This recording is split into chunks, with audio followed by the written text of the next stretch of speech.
छात्रों, आपका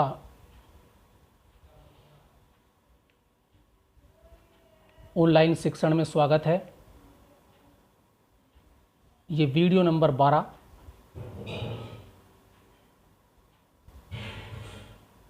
आपके सामने आज आएगी। स्टार्ट करते हैं, क्योंकि वीडियो नंबर 11 में हमारा कुछ डिस्कशन चल रहा था। एक प्रमेय हम कर चुके थे, एक उप प्रमेय मुझे प्रूफ करनी थी और वो मैं वीडियो नंबर 11 की हेल्प से ही करूँगा। तो अब उस प्रमेय को सुने ध्यान से। प्रमेय क्या है? प्रमेय ये है, ये वाले। इसका स्टेटमेंट है, बहुत अच्छा स्टेटमेंट है, बहुत इंपॉर्टेंट है। दो समरूप त्रिभुजों के क्षेत्रफलों का अनुपात इनकी संगत ऊंचाइयों के वर्गों के अनुपात के बराबर होता है। अब मुझे प्रूफ करना है। अब इसके प्रूफ करने के लिए मुझे वीडियो नंबर 11 में जो मैंने प्रूफ किया है, मैं उस पेज पर आता हूं। बस थोड़ा सा उसमें परिवर्तन तुम्हें करना है, तो ध्यान से परिवर्तन कर सकते हैं। दिया है, सेम है, त्रिभुज एबीसी।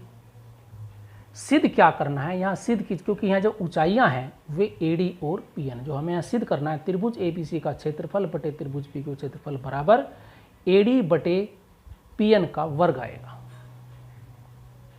ये नहीं आएगा, ये आप नहीं लिखेंगे। समरूप त्रिभुजों का क्षेत्रफल उनकी संगत ऊंचाइयों के अनुपात के वर्ग के बराबर होता है, ये हमें प्रूफ करना है। रचना बिल्कुल सेम है, त्रिभुज समरूप है, ये बिल्कुल समान है। सेकंड इक्वेशन समान है, भुजाएं समानुपाती होती हैं। हमें समरूप दिखाना है, ये समरूप भी हम दिखाएंगे। अब आते हैं हम क्षेत्रफलों का अनुपात यहाँ तक, और हम यहाँ तक बिल्कुल सेम पहुँचते हैं। देखो इस लाइन तक मैं मार्क कर रहा हूँ, इस लाइन तक, यहाँ तक आप सेम लिखेंगे, यहाँ तक। और यहाँ आने के बाद आपका क्वेश्चन में थोड़ा सा बस परिवर्तन है। देखो यहाँ मैंने एडी बटे पीएन की जगह तो लिखा था, देखो एबी बटे पी क्यू। अब तुम्हें एडी बटे पीएन नहीं लिखा, क्योंकि ये तो हमें चाहिए आंसर में। तो बीसी बटे क्यू आर को पहले क्या लिखोगे तुम? ए बी बटे पी क्यू लिख लोगे, क्योंकि बीसी बटे क्यू आर बराबर है समीकरण सेकंड से ए बी बटे पी क्यू। शायद अब दिखाई दे रहा होगा। हम यहां तक सेम रखेंगे, इस लाइन तक। यहां अब हम परिवर्तन करते हैं, इसे अब हमें इससे नहीं हटाना है, अब हम इसे हटाएंगे। बीसी बटे क्यू आर की जगह में देखो ये लिखा है बीसी बटे क्यू आर बराबर है ए बी बटे पी क्यू। इसे मैं ए बी बटे पी क्यू लिखूंगा। अब मैं नेक्स्ट पेज पाता हूं, ये यहाँ है ऊपर में। देखो ये क्षेत्रफल, तो मैंने क्या किया,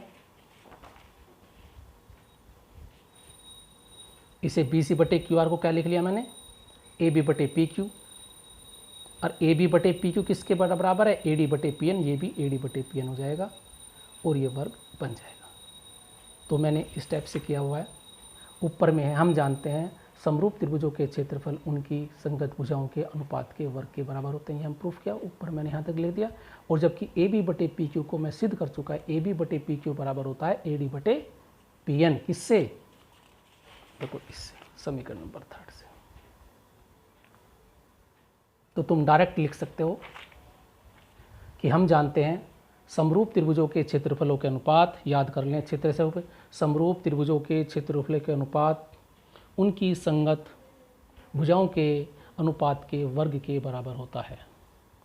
अब उस अनुपात को हम ऊंचाई में भी कन्वर्ट कर सकते हैं, माध्यिका में भी कन्वर्ट कर सकते हैं। याद करें, समरूप त्रिभुजों के जो क्षेत्रफलों के अनुपात होते हैं उनकी संगत भुजाओं के वर्गों के अनुपात में, ऊंचाइयों के वर्गों के अनुपात में, माध्यिकाओं के संगत माध्यिकाओं के वर्गों के अनुपात में होते हैं। ध्यान रहे, क्षेत्रफल हमेशा, जो क्षेत्रफलों का अनुपात होगा वो संगत भुजा हो, ऊंचाई हो या माध्यिका के वर्ग के बराबर ही होता है।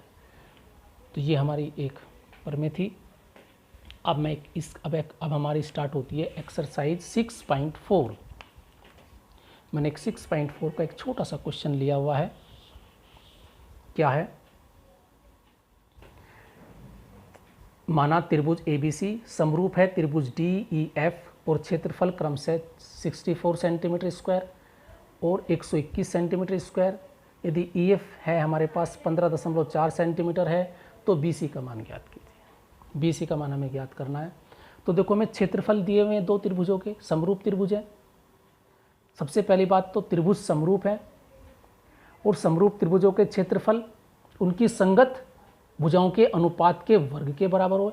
अब तुम्हें अनुपात चुनना है अपने अकॉर्डिंग। जो प्रश्न में देखो हमें EF और BC की बात करता है।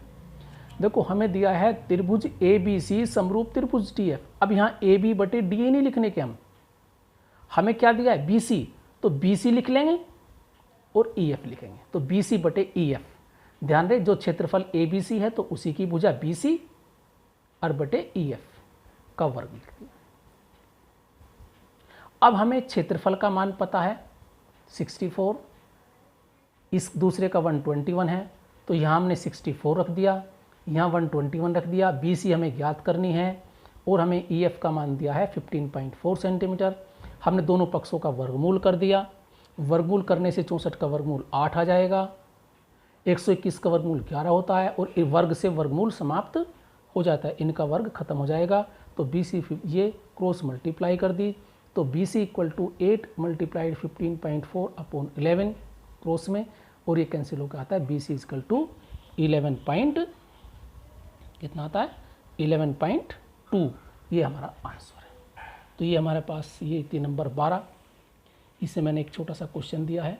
तो ऐसे क्वेश्चन बहुत हो सकते हैं। देखो हमें क्या दे रखा है, भुजाओं का अनुपात दे दिया, क्षेत्रफलों का अनुपात पूछ लिया। अब क्या हमें क्षेत्रफलों का अनुपात दिया हुआ है तो उनमें से देखो 4 नंबर है, क्षेत्रफल 2 तो त्रिभुज के क्षेत्रफल है और 2 भुजाएं हैं, तो इन 3 मिलेगी, उनमें से 4th पूछेगा या एक अनुपात दिया जाएगा, दूसरा अनुपात वो ज्ञात कर सकता है। अगर क्षेत्रफलों का अनुपात है तो इधर वर्गमूल होगा, अगर भुजाओं का अनुपात है तो उसका वर्ग होगा।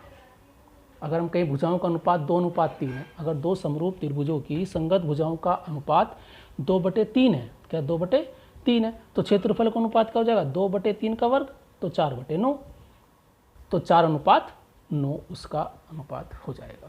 तो इस टाइप के क्वेश्चन हैं, उन्हें करें। तो ये हमारी वीडियो नंबर 12, ध्यान से सुने। Thank you.